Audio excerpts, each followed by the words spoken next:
So the next session is about education. We have been working on education topics, and education is a pillar priority for the network, but also it's an innovation process for the FLIP project. So we have a combined program to connect also our priorities throughout both the ECHN program and FLIP.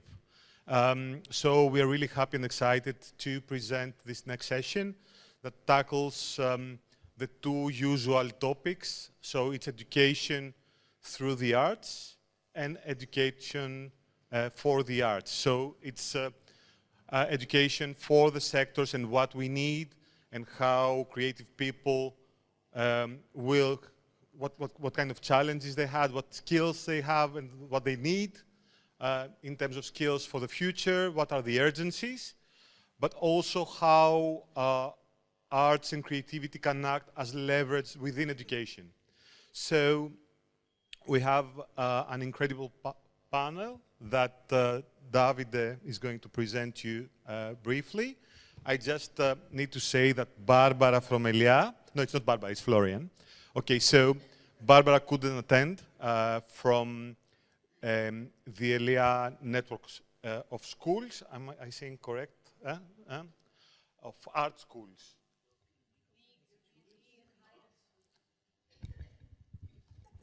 It's hardly anybody knows this abbreviation, no? But it's European League of Institutes of the Arts. Wow. Okay, so this is ELIA. We have been working with ELIA the last years, and we have coordinating their a really adjusting community, and we are trying to participate whenever we can in joint actions and joint programs. Unfortunately, because of the clash in airports, Barbara didn't manage to be with us. So Florian is filling in, and he's also coordinating another program about education. So we're working currently on the blueprint for the, but anyway, Florian will talk about it, about the blueprint and the arts and creative education. But before that, I think we have an inspiration presentation and talk by, should I do the presentation or should you announce them? You do it, because I'm taking over your role. So Davide will do the moderation. I tend to take over, I'm sorry. So hi everyone, I'm Davide from ECHN, and I will moderate this panel, but first off, Fani and Diana will present their own project. So I think everything is set. So go ahead.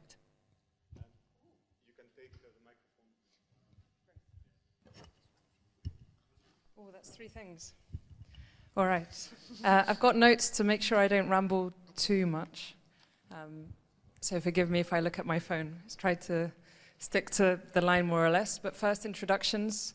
Do you want to introduce yourself first, and then I'll jump straight in? Okay. So hello, everyone. I'm Fani Kostourou. I'm an architect and urban researcher, and I work for Teatro Mundi as well as Central St. Martin's. Cool. And I'm Diana Ibanez Lopez, and I course lead MA Cities, which really means I kind of pull together a really broad network of about up to 200 practitioners who teach into the course and collaborate within it.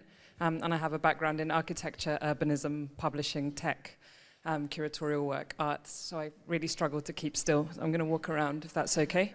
And it's really, really great to be here today. So thank you for the invitation.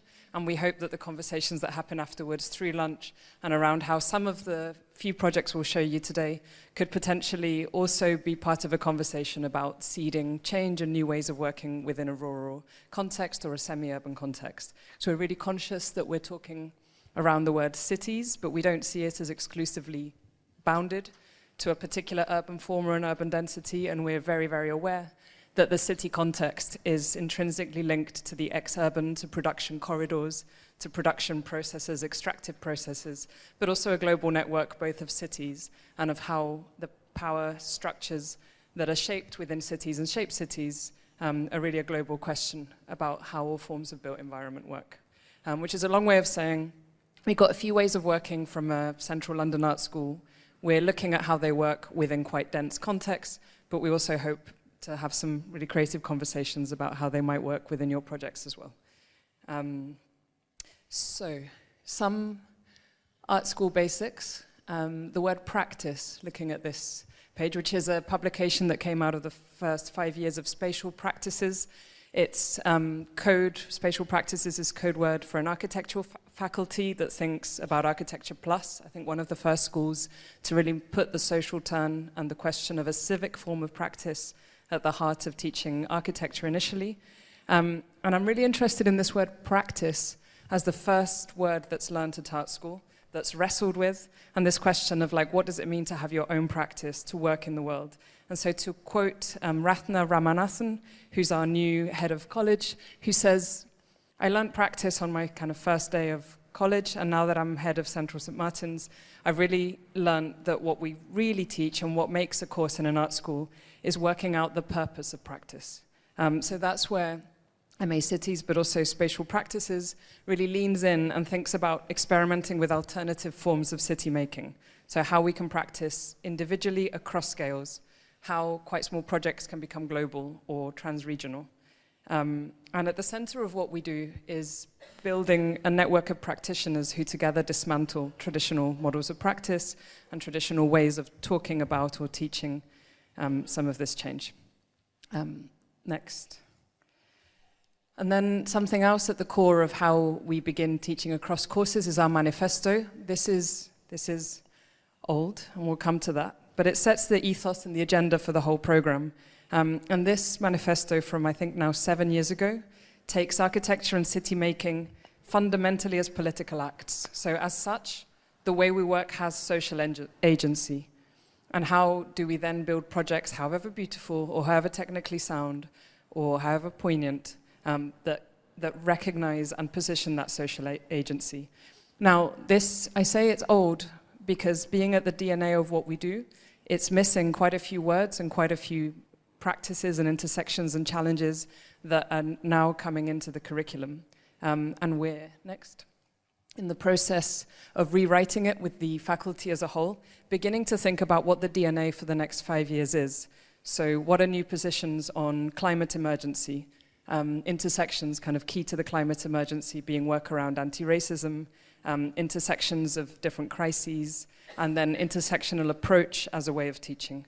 And we use the voice as a program and as a collective of academics to engage with, next, and host public platforms and discussions about the city and about politics.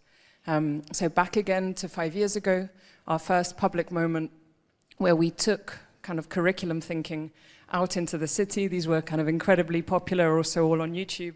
We began thinking about the conversations needed to kind of seed the idea that the way we talk about cities isn't just about the planning angle, the economy angle, geography. These are all kind of well-known ways of teaching urbanism effectively, but how through a practice-driven lens we can address the kind of pressing issues that are shaping the very literal built environment. Next. And the current public program takes that more to the processes that happen on a building site, the processes of exchange, processes of sharing knowledge. I know we're thinking about knowledge exchange today. And thinking about the field of production studies, learning from a Brazilian architect and theorist called Sergio Ferro.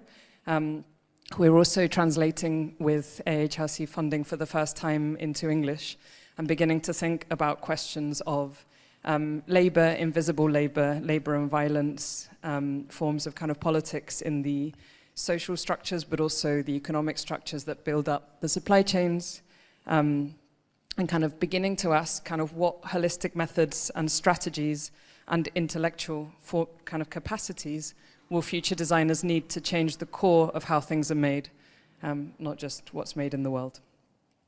Next. This launches tomorrow and is available online. There are 5 events. I've only shown 4 here. But if you Google production studies CSM, there's an Eventbrite page. And I think they're going to be a really exciting set of conversations based around this translation. Next.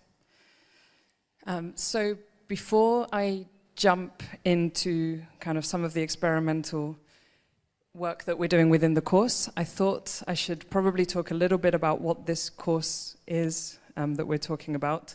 It's a 2-year course working with mid-career professionals. We don't call them students, they're all practitioners as they step in with their own questions around the city.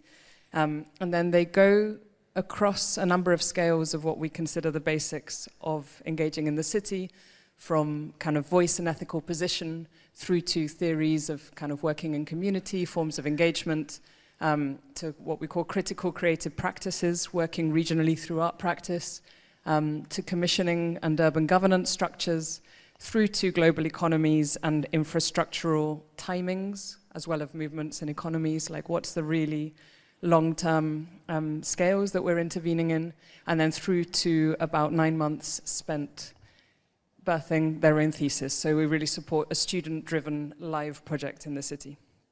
And then all of this is made possible as a pedagogic project which is live and which is live in the world already as we recruit practitioners, but also as we study, because we're working in collaboration with them, with each of the cities they're already in, and with the risks and wider network of partners that they bring in, as well as always in partnership with real-world policymakers, researchers, to be live at the same time as we think.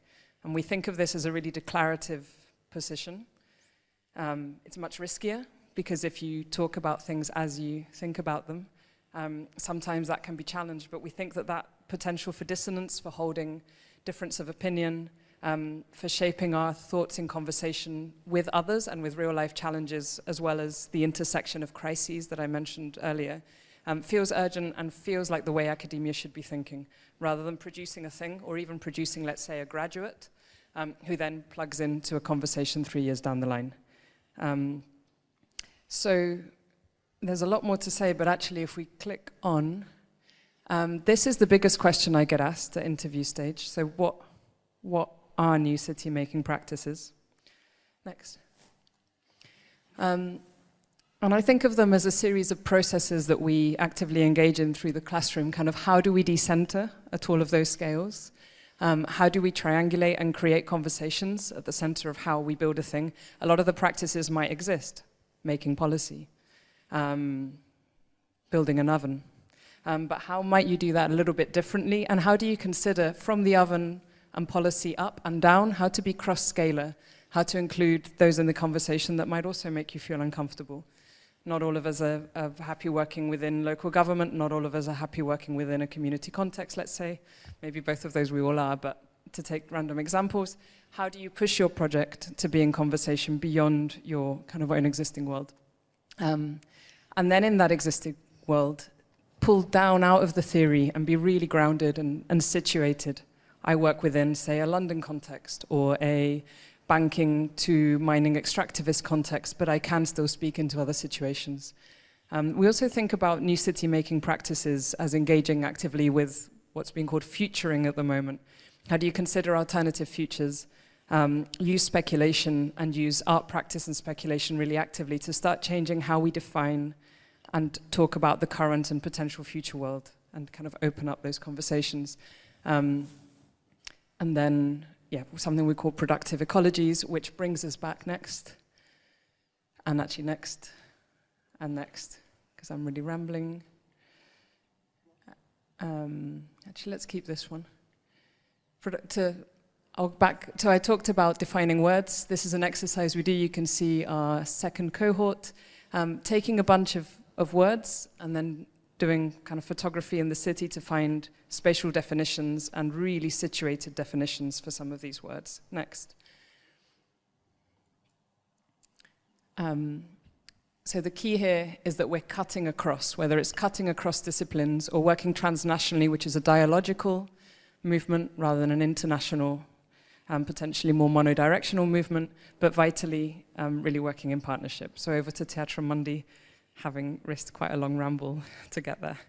So we are one of the first partnerships with the course, and basically, for those who don't know, Teatro Mundi is a center for experimentation around the culture of cities, and our overall goal is to expand the crafts of the city and city making, and we do that in collaboration or through the arts, if you like, and try to imagine responses about the public, how to stage public life in cities.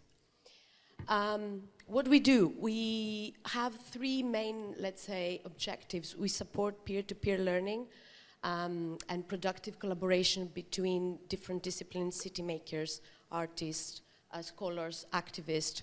We develop new ways of understanding the ecological, cultural, and political conditions of the city, and we also broaden an understanding of these conditions through publishing, media, and performances. So we work through different ways. One of the ways we work is through research. So we do conduct our own research. This is from a project called Urban Backstages, around the idea of cultural infrastructures, where we do a research and comparative study between 4 European cities and kind of find the infrastructural conditions that support cultural production in cities. We also convene practitioners, as I said, bring together artists, but also academics or policymakers around different topics in the city, and we organize workshops, seminars, and different kind of public events. We also work a lot and use performance as one way of disseminating that. We also curate and organize artistic residencies, but always around a themed conversation around city making. So this is from a residency in Athens, where we brought together activists and artists to talk about how the city talks back and the political voicings in Athens. And that was an inspiration for basically the unit that Teatro Mundi is actually leading as part of the MA Cities. And we also disseminate through different media. So we work a lot with sound, we work a lot with printed publications, with text, narratives, scenographies, and performances. So, as we said, one of the partnerships of MA Cities, it is Teatro Mundi, and we took over Unit 1. The title of the unit is Voices from the City, and is very much about... citizens can have a footing to demand equal rights and entitlement vis-a-vis the state. Is this body of law ready to accommodate questions of space? Who is voiced in the city, why, and how architecture and urbanism can support, amplify these voices or silence them. So our learning objectives, which I think it's kind of important to see them written because we're talking about education and kind of try to bridge this gap between being super formal but also try to bring a radical change. So we want to develop an awareness of the situated and contested nature of urban transactions as well as creative civic practices. We also want to challenge our students, but also, as we said, our practitioners, to consider their own identity and their own practice and their own voice in relation to others, but also to others in the field, but also to others in the city. We, both ourselves and our cohorts, learn multiple ways of addressing and voicing, as well as countering the challenges that cities face. And we want to establish, eventually, our goal is if we manage to successfully establish a situated position for reflecting as well as responding to these challenges. So the unit specifically explores the tension between different scales, and I will explain what I mean by that. But the focus is on different forms of mobility of the voice. So some of the questions we actually ask is, how do special practitioners use their voices? What infrastructures and networks they use to speak? What effects their voices have? As I said before, how architecture and urban space used to amplify or even silence different voices, and how can these voices act in and on the city? So, one of the forms we use is transnational duets. Before I explain what transnational duets are, I want to say that Unit 1 is very experimental. It's the first unit of the course. It lasts for a term, and what basically does is putting their pedagogical seeds for the rest of the course to take over and actually build on them. So exactly because it's experimental, it allows for a lot of things to unlearn, learn again, and try out different things. So one of the pedagogical seeds, let's say, is transnational duets. And what we do is basically we invite practitioners, be that city makers, architects, artists, grassroots activists, filmmakers, name it, to bring together and come to discuss their work, obviously, but also to we also invite our mid-career practitioners to comment and reflect on that and bring their own also practice. We always do that in relation to a set topic, so it's a themed conversation, and we just want to see what happens if you put multiple practitioners in a room around a themed conversation and everyone brings their own viewpoint and perspective. So on the local scale, we engaged a lot with the voices, as I said, of grassroots activists and artists around themes like citizenship, identity, displacement, everything that is much more like felt experience. That it is quite subjective and it is quite individual, if you like. So we had Akita, me, Syrian and Greek Youth Forum, Shireen El-Nashi, different from them, coming from indigenous communities, trying to establish libraries in cities for women, working with refugees, displacement, or even like new educational models for displaced populations. We also, at the citywide scale, we explore a lot platforming. Now this is more of a situated, but also like a shared experience, something that it has the essence of collectiveness into it, or collectivity. And we are also looking at the dual aspect of platforms, both as they can uphold institutionally recognized forms of speech, but also how can they disrupt them? How can you use them to critique? And also eventually to even change urban environments. At the global scale, we have tried two different topics. One of them is the polyphony and counterpoint. And by that, we kind of want to cross boundaries and talk about kind of transnational and polyphonic and voices and how they clash together, or how they are actually, create counterpoints, or they harmonize, and also kind of consider the space and time relation and how intelligible basically voices are across boundaries and beyond boundaries. Another topic that we had talked on the global scale is global failures. No one is talking about the failures. No one is talking about how we can voice failures so we can learn from them, but also failures and frustrations in relation to bureaucratic processes. We had an excellent conversation yesterday with Yanis exactly about this, how frustrating it is to have to, overcome bureaucratic operations, to understand geographic territories, to coming from outside or within, and in a way that is not generic or meaningless. The way we work is with call and response.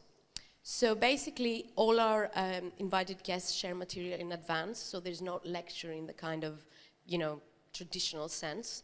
They share already the material. The practitioners can visit them in advance, have time to reflect on them, and respond on them. I'm wondering, there's no sound, but anyway, it doesn't matter. What is important is that then practitioners develop a kind of response in an entirely free format. That could be sound piece, could be a video, could be a poem, could be a performance, could be a kind of collage, image, whatever. And as a way not only to respond to other practitioners' work, but actually to reflect on their own practice, given being inspired by or guided by other people's practices and models. So this is a response from Nabil Al-Kinani, that he was actually doing a piece about how in his own culture and his own language, there is no such thing as me and I, but we actually always address the collective, we. And then he brought that as a kind of reflection between individuality and collectivity in city making. Or this was a performance from Charlie, that his mother is disabled and in wheelchair, but also he's working at the ministry, and then he was reciting a poem about how his mother's journey went from being unheard in cities to being actually heard, and how to climb all those or navigate the system. So a second pedagogical seed is sprint. Now this is actually not only particular for Unit 1, but basically sprints are very intensive teaching weekends. The course is actually happening online, so sprint is an opportunity to bring people together. And actually meet in person, which is quite revealing, given that we have never met before, so you have some perks there. But basically some of the sprints is about obviously gaining some practical skills around sound, making workshops, or creative writing, or emotional and tonal positionality, but also we did, in the first year, a radio show with Radio Espacio Estación, and we also do a workshop around scoring the city and how graphic scores can be a metaphor or can be a tool for architectural and urban blueprints on how we design cities and how much we can allow for improvisation and other things, unexpected things to happen. So, as I said, we did a radio show. And maybe it's worth saying that some of these things are quick responses to things like a second lockdown. How do you plan a course which is, in terms of hours, 50% online, 50% in person, and then think about doing 20 hours straight together with a little bit of sleep in person online? So we thought, let's do something as publicly accessible as possible, as declarative as possible, but also something where we get that kind of working together quick adrenaline hit. And we're broadcasting, we're being declarative, we're putting our position 6 weeks into the first ever cohort of the course. They ran a 6-hour radio show inviting speakers from, I think, every continent in the end. And it's also a fantastic tool, effectively, and I know you were talking about tools this morning. If you want to interview someone, asking for an hour's Zoom call via email, you might get it in 3 months. If you say, hey, we're running a live radio show next Saturday, do you want to come on for 10 minutes? You just need Zoom on your phone. Probably say yes, and you get like a recorded interview, you get the speed of a live interview. We really change how we speak, whether it's on stage or in a broadcast or in a classroom. And so we also recognize our own mechanisms for getting ourselves into conversation and into publics, taking on that risk. Yeah, and we basically, we ran the first experiment on radio from our own desk on our own houses due to the lockdown. But you will see how that seed actually grew to become something bigger, which is this. All right, so I put this here because you can see from those first 6 hours and reacting really, really quickly to some of the first proposals that we put to the cohort in the classroom, they came up with a section on transnational rituals across Sao Paulo, Lahore, Palermo, Dakar, Buenos Aires, cities that the students were from or living in or both. A piece around the power of voice, archives and responsibility, so taking from Teatro Mundi's work and pushing it further into their practice. But there were also things that came from conversations that had happened around the classroom, flows and digestion, at the scale of like food and how we process things within the city. So already beginning to think about production. I'll take over this, giving up on notes. So out of that first, let's say, emergency happening, we co-founded MA Cities with another MA within spatial practices called Narrative Environments. We co-founded something called Spatial Radio. How do we talk about the city? Which also gives us a chance to step out of the image and talk more about process, experience. Of course, sound experiments too, but it creates a platform which perhaps privileges the visually hidden and lets it step out of drawings a little bit. This summer, for example, Spatial Radio, we had an MA Cities show about supply chains and bureaucracy, which went on for about 9 hours and ended up with taking the kit. I mean, it's also about skills, right? And jumping into other ways of working and other tools for speaking about the city. And we ended up, while broadcasting live, 5 of us connected by cables walking through the city. And and broadcasting. This is what it looks like on the backstage.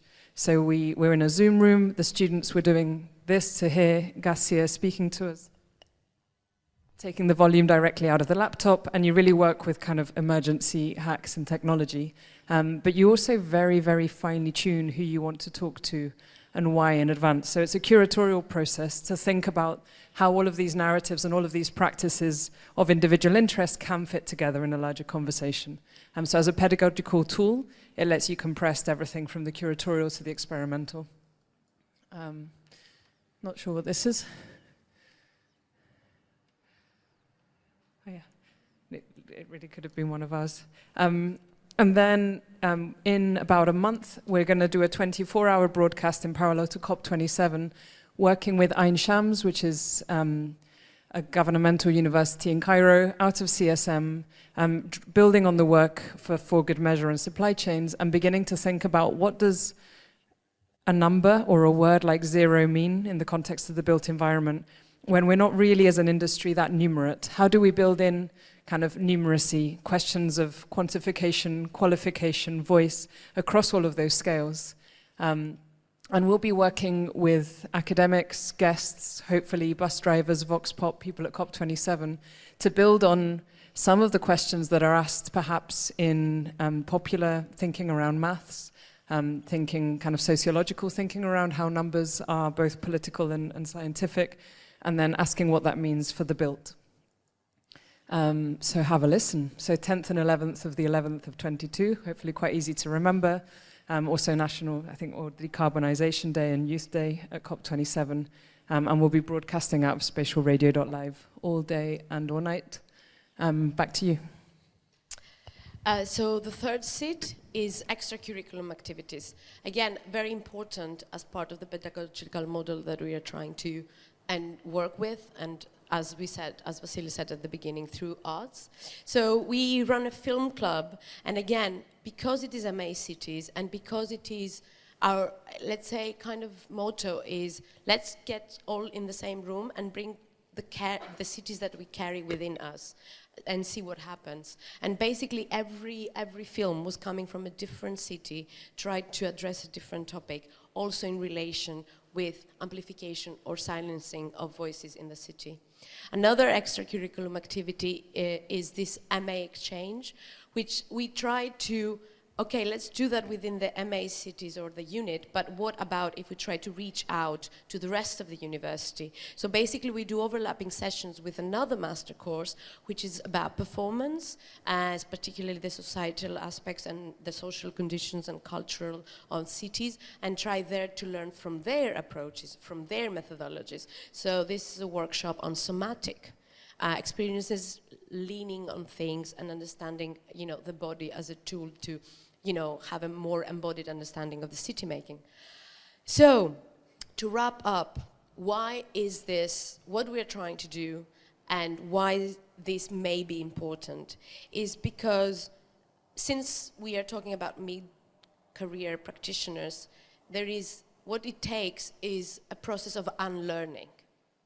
And towards, if you like, a form of learning that is way more collaborative and is way more experimental. So if we have to think differently, we have to start questioning what we already know.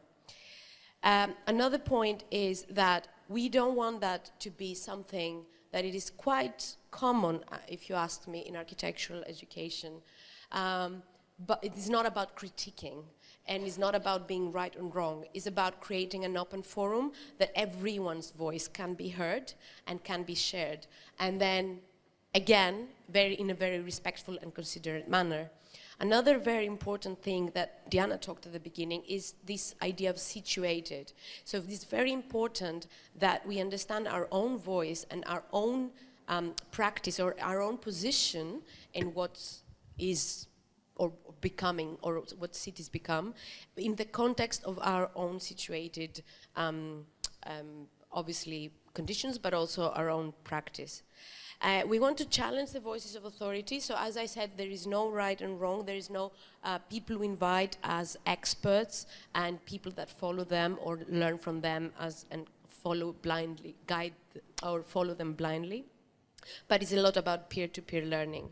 And it's very much about the process. There is no outcome. That's why the outcomes are not like being marked. There is no such thing as you did it well, you did it bad. It's about learning, and that is a process. And we understand it takes time, and it takes different time based on who does it. So we have to obviously understand that and value that process. And it is individual, some of the outcomes, but many of them are collective.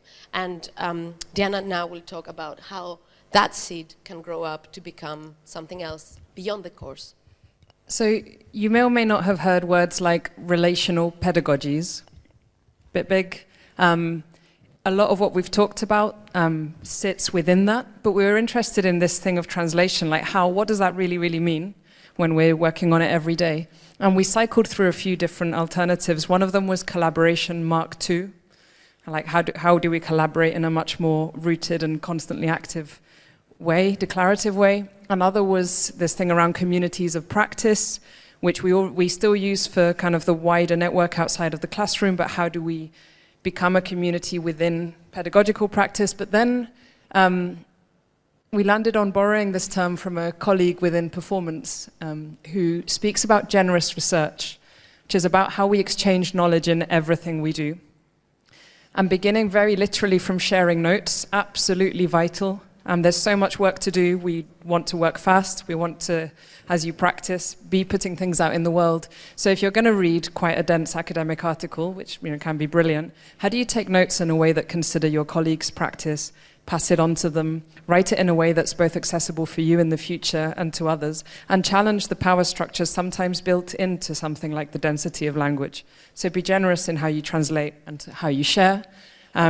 Very like traditional forms of sharing. So this is Sadia Rahman from our first cohort sharing at a convention and sharing a series of sound pieces that began from Unit 1 and grew into her practice around kind of how ecology talks to us and kind of working with the voices of the non-human, shared at a really traditional conference that pushes some comfort boundaries quite strongly and is also a generous way of inserting our school processes into unlikely places. Here's Sadia again, applying that same way of thinking to Climate Forum, which is a cross-college initiative to begin thinking about what the climate emergency means in the context of curriculum, from student voices back through into the curriculum. Here is another student from the first cohort, Andrea Bugli, speaking to the Greater London Authority's Cultural Spaces and Communities at Risk team, and presenting some of the research inspired by their mapping and by their funding streams effectively back into the team, which is also pretty risky. How do you have a conversation about thoughts in progress that begin to kind of challenge how an existing quite powerful system thinks and works? This is another student, Khadija Karbri, from the first cohort at Climate Forum, making paper in order to, it's the second image, in order to have conversations about decolonizing the supply chain. So how do you generously sort of do something with your hands and in a conversation that can open up other conversations that might otherwise feel quite like a lecture or quite inaccessible? And then kind of other forms of generous research is when you consider and design a thing and then leave it in public. This is from BA Architecture working in Croydon, which is a borough on the outer edges of London. And we're now working with the same team. There's no slide for this, but to reconsider how they commission placemaking as part of the urban governance unit, and to talk to students to critique their own process. So we aim to be generous in the lectures we commission, helping to shape the practice of those lecturing too. So let's use the space to begin changing practices already in the world. This is not something from our course. Sandra Paulson is a CSM graduate who I was separately in conversation with, and I commissioned a lecture to begin talking about dust in kind of some of the photography work that Sandra had been doing around Luanda, basically. And this exhibition that opened last year called The Economy of Dust came from a kind of much broader range of work, but the conversation began in the MA Cities classroom through this commissioned lecture.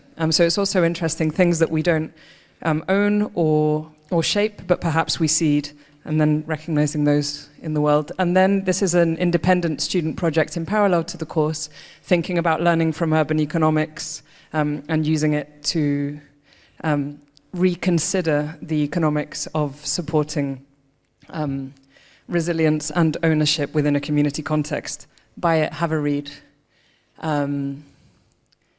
Lots more, but I'd say follow us on Instagram, CSMMA City, City as Theatre, reach out. And these were a sampling of projects that we hoped could provoke conversation in relation to your topic today, but there's lots more.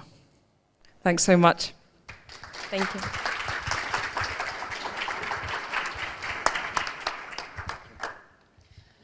Thank you. So thank you for the presentation. Now, before starting the conversation with the other guests and before introducing them to you, I also want to give a little bit of background. So, as we said, we are exploring the theme of arts education, but most importantly, education through the arts. So we all here represent very different approaches to education, but the main thread in common is a sort of subversive approach to education. So I would say that the key word here is revolution. So before introducing the other two guests, I also want to explain a little bit what ECHN is doing for this theme. We put a lot of emphasis on peer education. That's why this month we launched some opportunities for the members of our network. If you go to the website of ECHN, you will see the open codes and you will be able to apply to all of these programs. In particular, we have the peer-to-peer learning program that is for the hub managers who will have the chance to move to other hubs and start some cross-sectoral collaborations. We have the staff exchange, which is a similar project for other kinds of staff members of your hubs. Then we have the ECHN workshops. So basically, ECHN will empower one hub every year to set up a workshop for the rest of the community of ECHN. And lastly, we have the Hubs Alliance. So we want basically to expand the workspace of your hubs to a European level so that the creative professionals that are part of your community will be able to stay and work in other hubs of the network, of the Alliance. So it's a network within the network. The deadline for the first programs is this Sunday, the 16th of October. So you still have 1 week to finalize your applications, whereas the Hubs Alliance is open all year long, so that's more flexible for you. So now I want to introduce also Wanda Poitschke from the Goethe-Institut. So I will ask you now if you can introduce very briefly the project of the Learning Labs. Thank you, Davide. Yes, so my name is Wanda Poitschke. I work alongside Dubravka at the Goethe-Institut in Brussels. And we are representing Creative Flip, so from the side of the Goethe-Institut. You've heard a lot about the F and the P in Flip today. You've heard about financing opportunities, about the importance of IP and IPR protection. And I would like to tell you a little bit about the I in Flip, so which stands for innovation. Innovation in the sense of innovative ways of learning and new ways of cross-sectorial cooperation. And one of the activities that we have built around this topic are our learning labs, which you can already see a map in my background now. So we have selected already for a second time, because this has proven to be quite a success, 15 cooperation projects between schools or institutions of learning, formal and non-formal learning on the one hand, and organization of the cultural and creative sectors on the other hand. So we invited organizations of the sector to apply with their idea of cooperation with the school and how they could bring creative practices into the curricula. So this first started in 2020. This was we had a first call for learning labs. We selected 15 creative hubs at the time. At the time it was only open to hubs.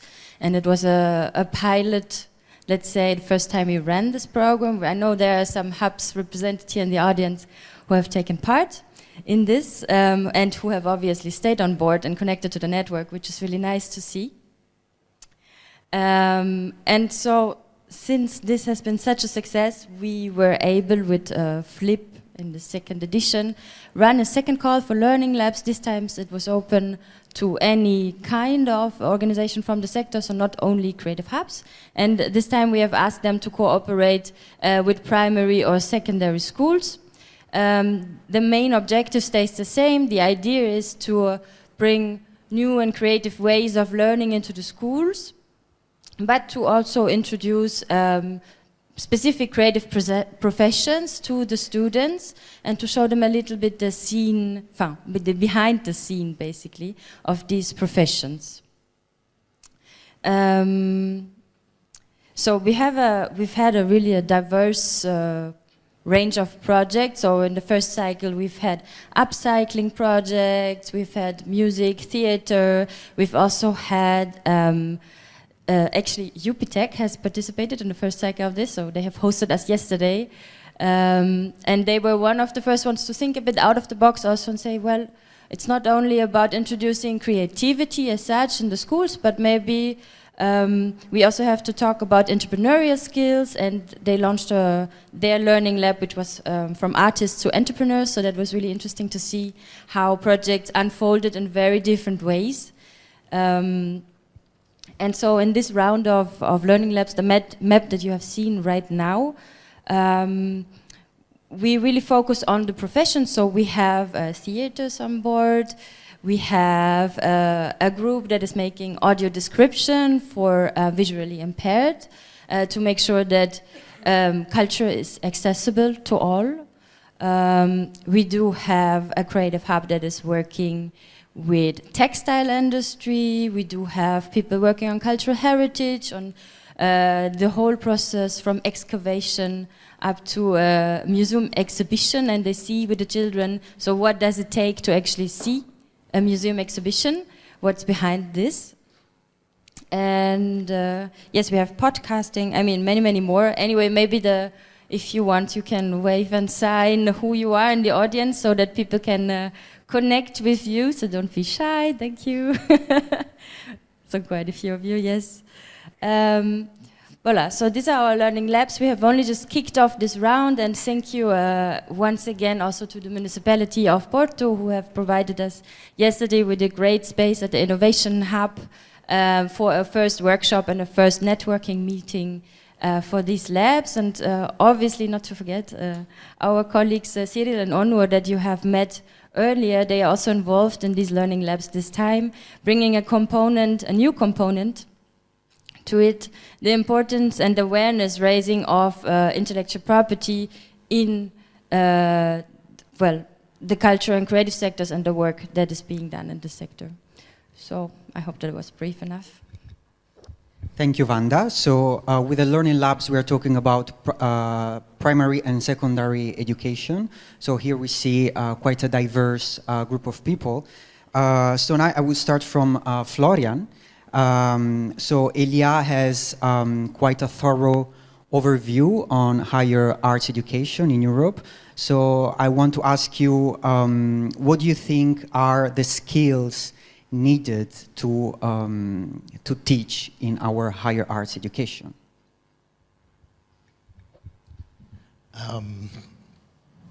Good. I mean, first, let me repeat the disclaimer again. Now, I'm not Barbara. I cannot speak on behalf of ELIA.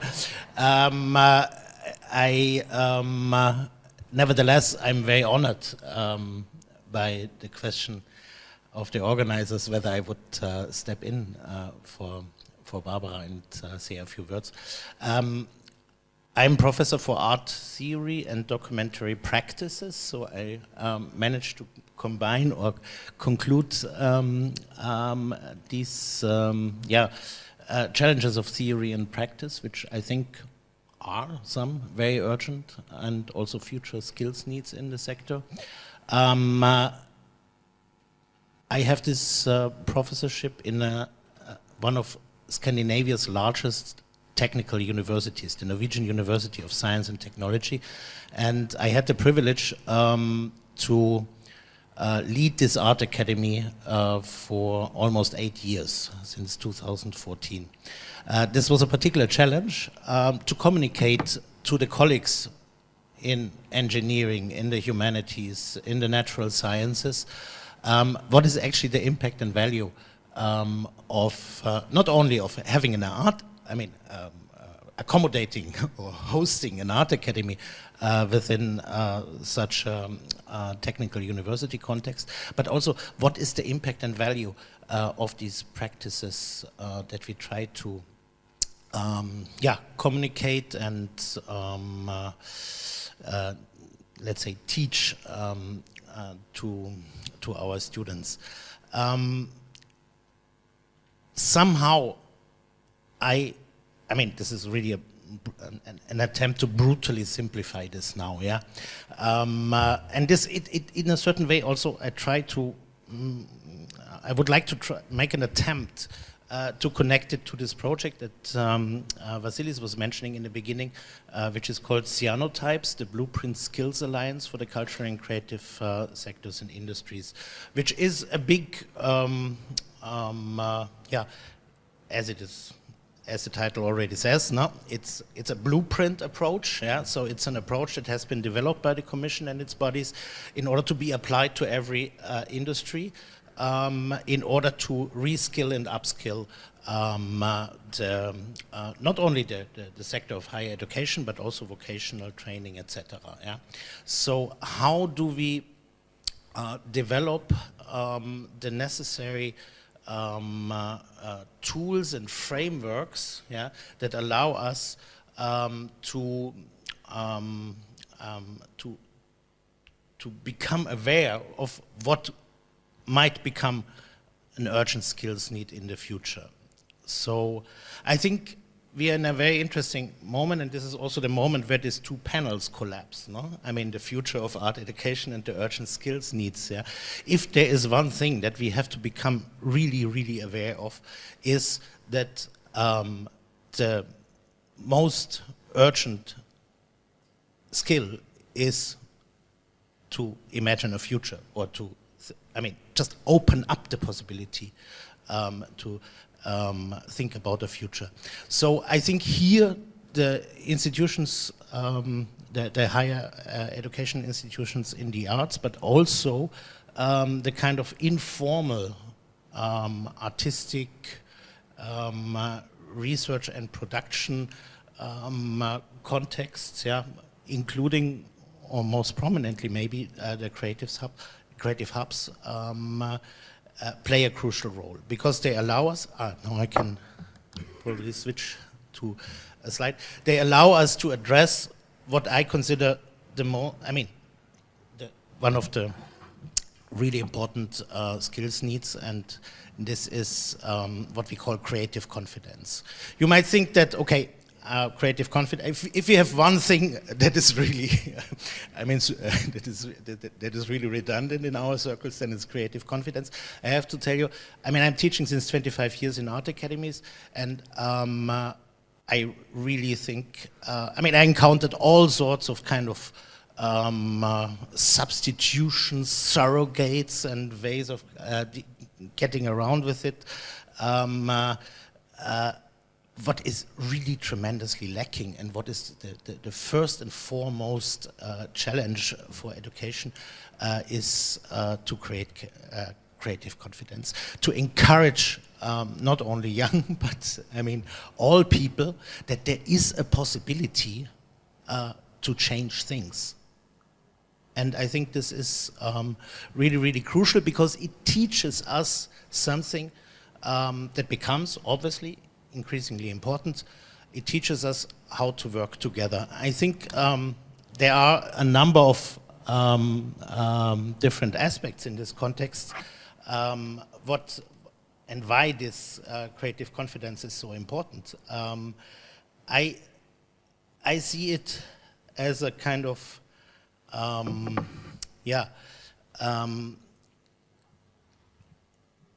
understanding of seizing the moment in which I realized that I have the possibility to create something new, although everything has been already done, although everything might have already been tried. Yeah. This requires, especially today, an enormous amount of confidence. It requires to learn to work together with people and on topics which I might not know yet, or most likely I will not know yet. This requires trust.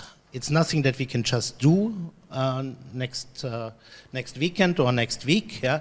I will not go into details now, but I mean, we have an 8 years experience of how long it takes and how much effort it needs to start and initiate common projects with our colleagues in the engineering faculties, with our colleagues in the natural sciences. It requires an enormous amount of trust in the kind of specificities of the knowledge production in the other field.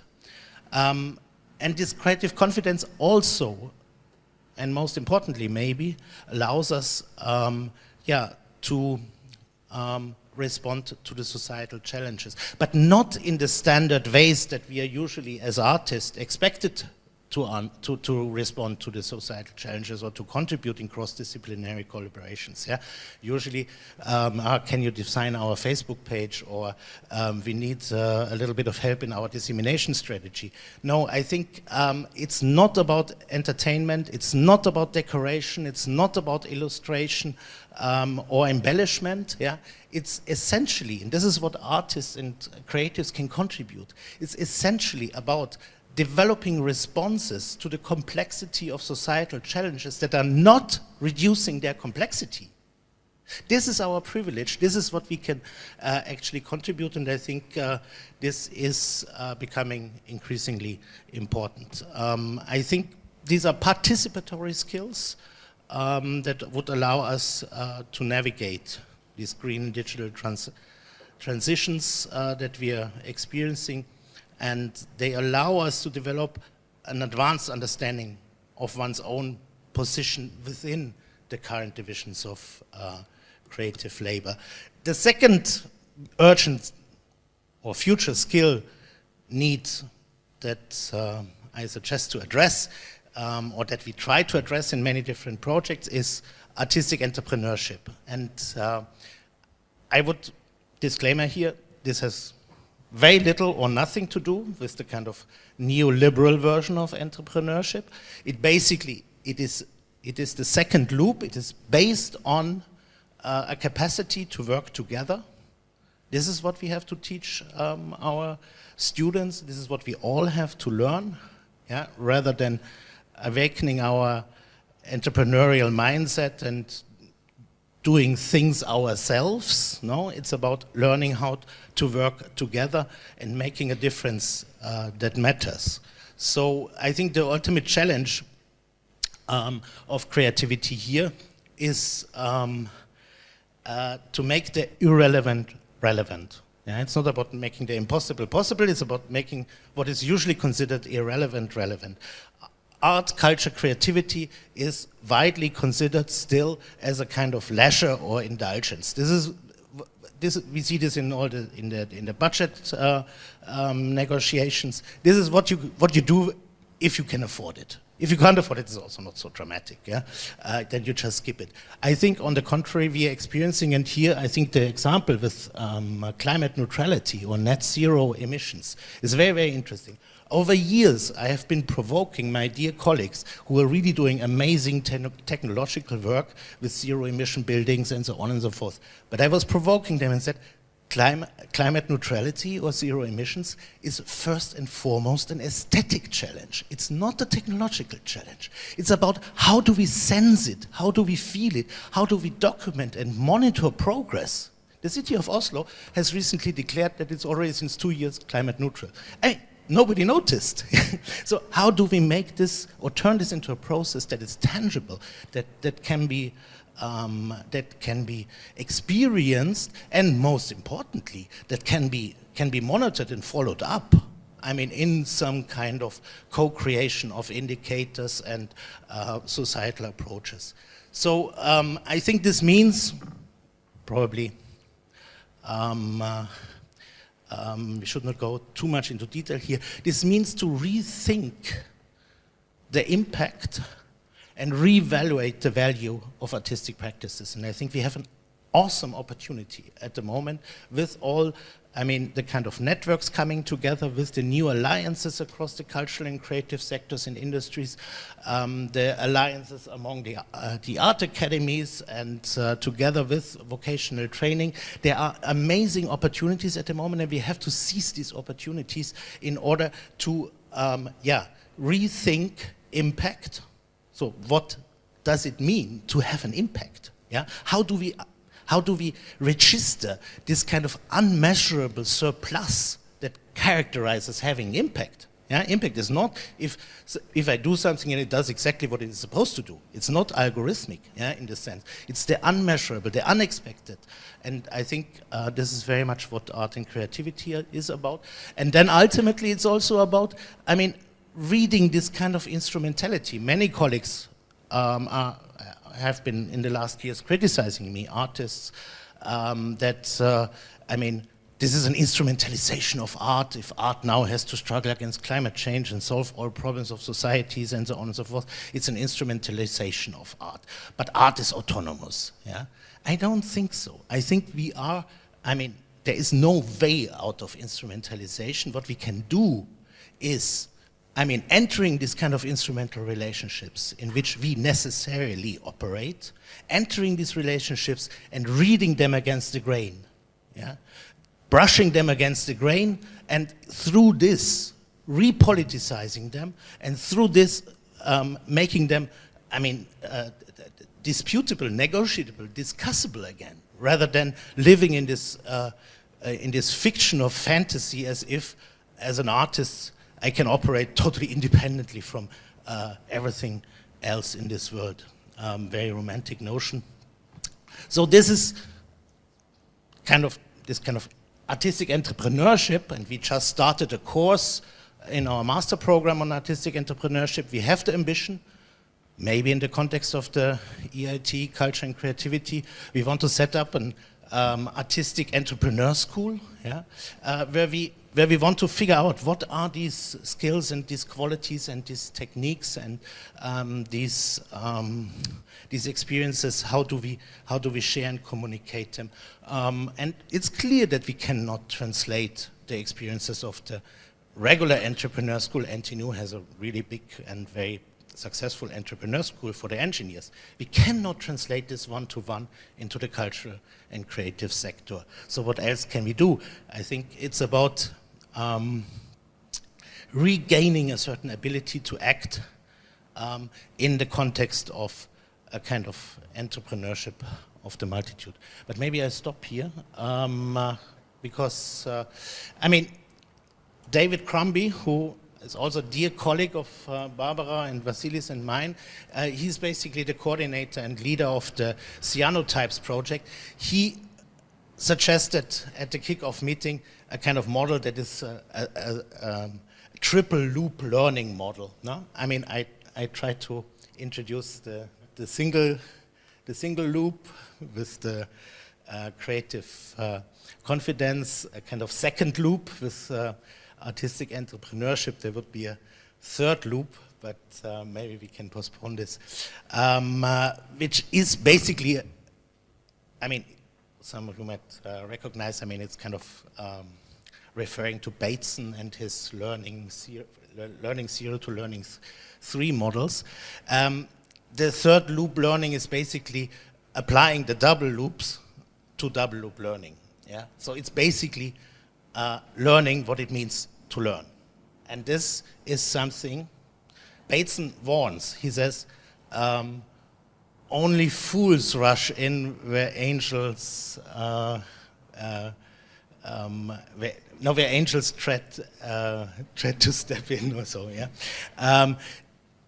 He warns, yeah, I mean, just naively applying the triple loop, the third loop, yeah, to organizations, especially, I mean, very advanced or higher educational organizations, can end in a total disaster, because it basically reveals the fragility of the organization. Yeah, I mean, if you really start to question and start a process of organizational unlearning, yeah, this can have unforeseeable consequences for the organization. So he warns about this. I think that this is what is most urgently needed today in universities, in art academies, in all sorts of organizations. We really have to unlearn and reinvent what it means to work together, to act together. And yeah, this is it was the title in the very beginning. I only recently, I mean, the combination of participation, anticipation, and emancipation. Yeah, I realized that okay, it rhymes. what rhymes is always good, as we learned. Cipation. So I looked it up in the Urban Dictionary, and actually there is a meaning. It means not giving a shit, and I think that's basically what it is about. Thank you.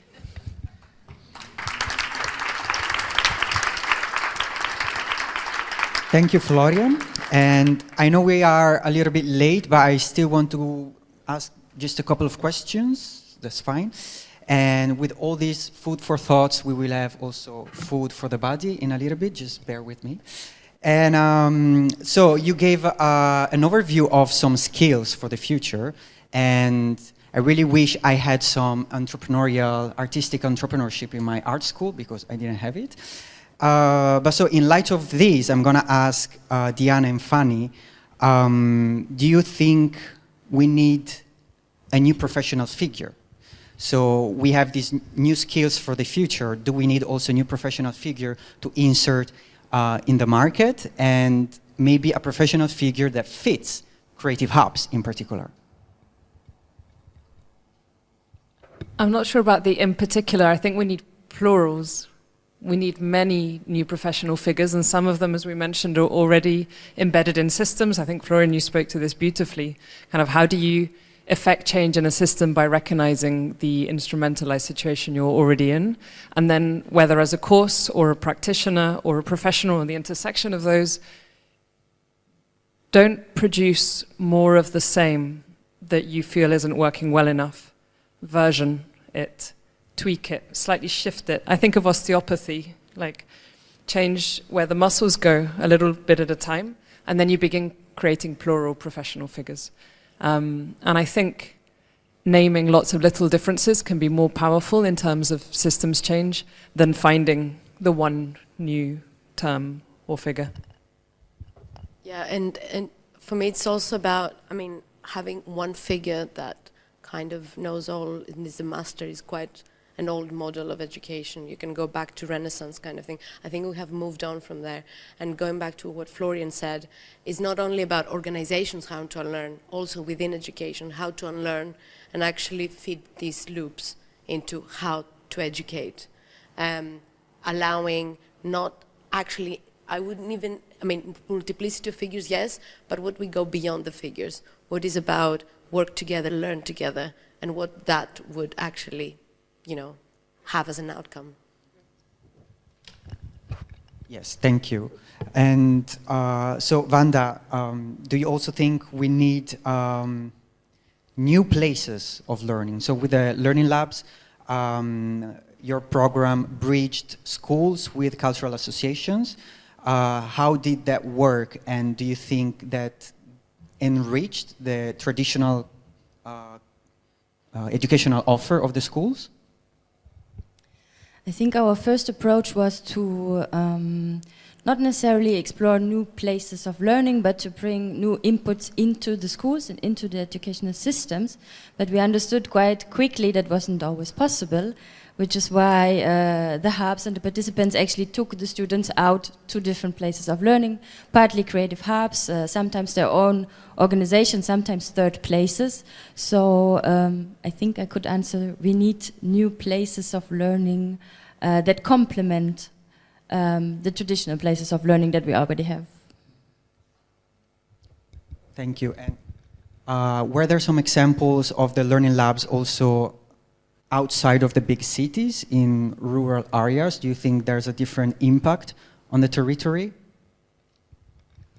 Yes, definitely. So we've had in the south of Portugal, we've had a creative hub working with students spread in the non-urban areas, and it was actually thanks to them. They were able to introduce like a new model, a new activity to the school that motivated the students to participate, to come, to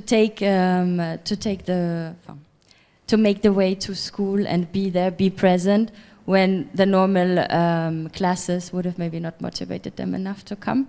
Yeah, I think there are other examples. In Edinburgh, we've had really a nice learning lab all about music education, and even during the time of COVID, students weren't even able to have normal regular classes and to get music education, and somehow they managed to get the students on board in their free time, not only during curricular hours, but also in their free time to meet online in this case, because they couldn't access the school, but to participate and to be there, and they were really, really grateful in the end. We have a super nice video. I cannot show it right now, but I'm sure we can share it afterwards to disseminate. Thank you. And Florian, the skills you presented, do you think that creative hubs, some of the creative hubs present here, would be the key place where to learn these new skills? Yeah, absolutely, yes. I think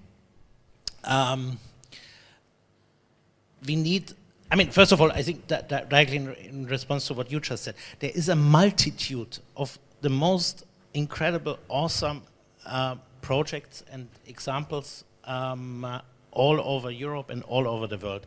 The problem is that they are not, kind of express themselves or brand themselves as a party, as a movement, as in all these kind of traditional categories that we inherited from the 20th century, how you make yourself heard and so on and so forth.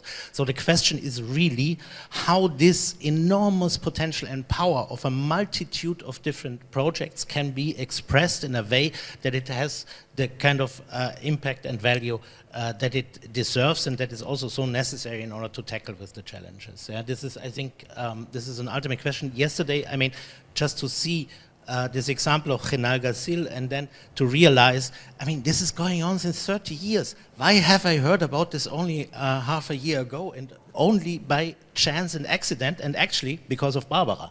Yeah,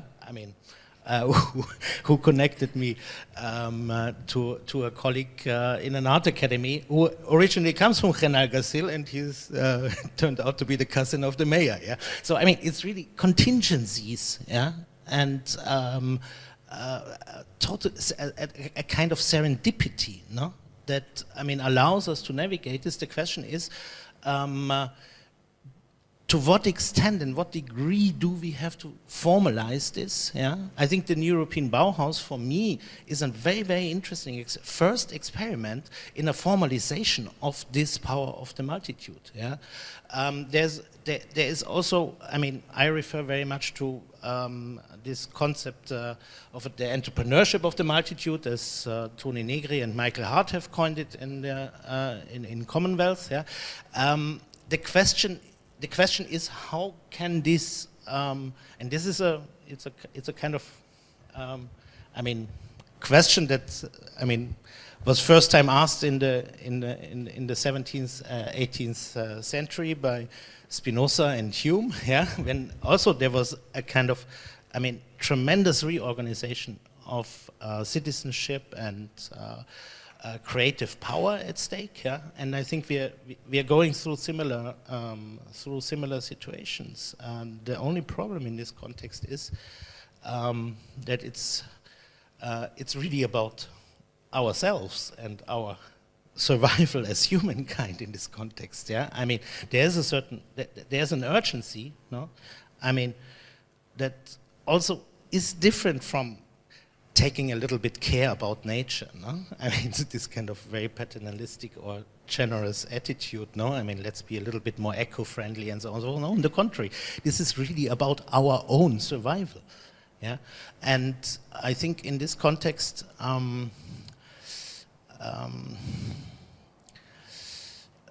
mean, we really have to,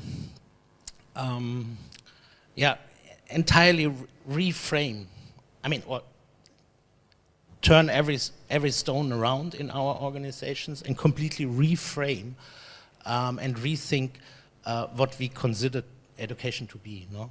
So there will be a multiplicity of professions or jobs, there will be a multitude of micro-credentials and so on and so forth. Yeah, I think we will experience in the next 5-10 years a total deregulation of the relatively boring and straightforward educational system or higher educational system as we know it. And this is on one hand necessary, but on the other hand, it will change all these institutions to a degree that we might not recognize them anymore.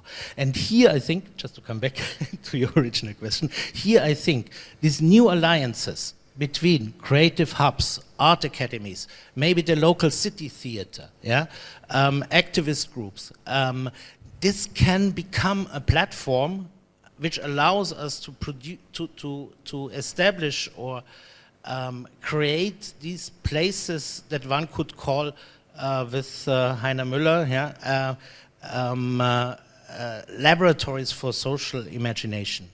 This is how he always understood the theater or the role of the theater in society, and I think there's nothing more urgent than this, but it requires new alliances, and here I think this needs to be formal and informal actors. I might jump in and say that one thing I've been thinking about while listening to you, and since you used the word collapse and the kind of collapsing of our topics, that actually we're looking forward to a multiplicity of endings as well. These spaces that we're not that sure what they will be, that we're building the creative confidence to practice into and collaborate into, aren't just new beginnings, aren't just, you know, we will build new networks. We will also think about working within the context of collapse. You know, the world is a ruin. It isn't about, as you say, kind of mitigation, although there's some of that. It isn't about stopping change. It's about working in constantly changing contexts.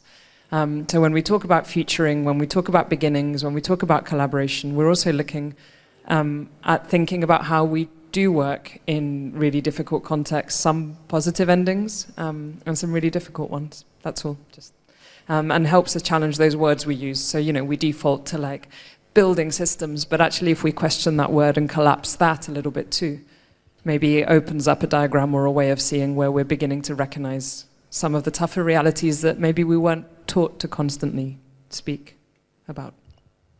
Thank you. So I think now we don't have much more time to continue this discussion, but I think these occasions are exactly the right moment to solidify our identity as a community and work on all these issues to tackle. So if any one of you has a question now to continue the conversation, it's the moment. And while you do that, I'd like to advertise a show called Surplus, which will be on Zero Radio. Florian, I believe you've just signed yourself up to 20 minutes on continuing this conversation, so it might be nice to bring the panel back on for that. Perfect.